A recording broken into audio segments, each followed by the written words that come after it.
I'm Katie with Mercedes-Benz Asheville. Today we're here in an EQS and we're going to go over the assisted driving feature.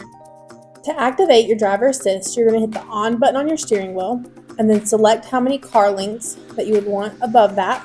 Then you can hit your set button to set your speed, and then you also have resume and cancel on your steering wheel as well. When the icon of the hands on the steering wheel and the lanes are lit up green, that means your driver assist is active and is using cameras and radar sensors to help make your driving experience safer and more luxurious.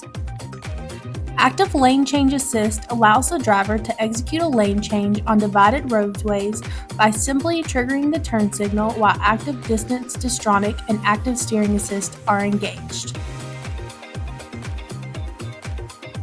Active Lane Keeping Assist is a safety feature that helps keep you in the lane and prevent drifting. Active Steering Assist uses distance distronics and sets your vehicle sensors, scans the lane markings to keep you centered in the lane. Route-based speed adaptation adjusts your speed based on many different conditions: traffic around you, upcoming traffic, stations, and GPS data. And that's all I have for you today. Comment below what you'd like to see next.